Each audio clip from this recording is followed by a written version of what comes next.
ঈশান কিষান আবার খেলতে চলেছেন ভারতীয় দলে, আবার চান্স পেতে পারেন ঈশান কিষান ভারতীয় দলে।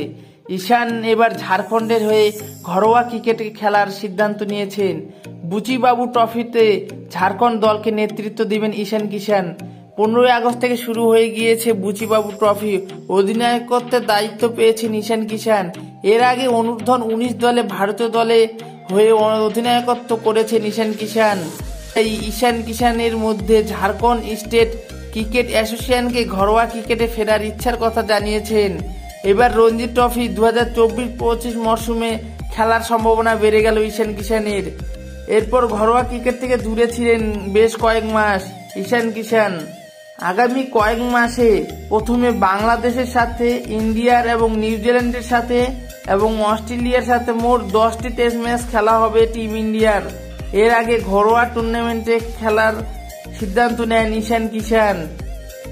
আসন্ন ঘরোয়া মরশুমে ভালো পারফরমেন্স করতে পারলে টিম ইন্ডিয়ায় ফেরার দরজা খুলে যেতে পারে ঈশান কিষানের কাছে। গত বছর ওয়েস্ট ইন্ডিজ সফরে টিম ইন্ডিয়ার হয়ে টেস্ট অভিষেক হয়েছিল ঈশান কিষানের, কিন্তু এখন পর্যন্ত টিম ইন্ডিয়ার হয়ে মাত্র 2টি টেস্ট ম্যাচ খেলেছেন। কিন্তু ঈশানের কাছে টিম ইন্ডিয়ায় জায়গা করে নেওয়াটা অতটাও সহজ হবে না প্লেইং 11-এ, কারণ ঋষভ পান্তের টেস্ট ফেরাটা প্রায় নিশ্চিত। অন্যদিকে রাঁচি টেস্টে দুরন্ত পারফরমেন্স করছেন ধ্রুব জুরেল। নিজের পারফরমেন্স দিয়ে সবাইকে মুগ্ধ করছেন ধ্রুব জুরেল। তবে ঈশান কিষান যদি ঝাড়খণ্ড ভালো খেলেন তবেই একমাত্র দলে চান্স পেতে পারেন।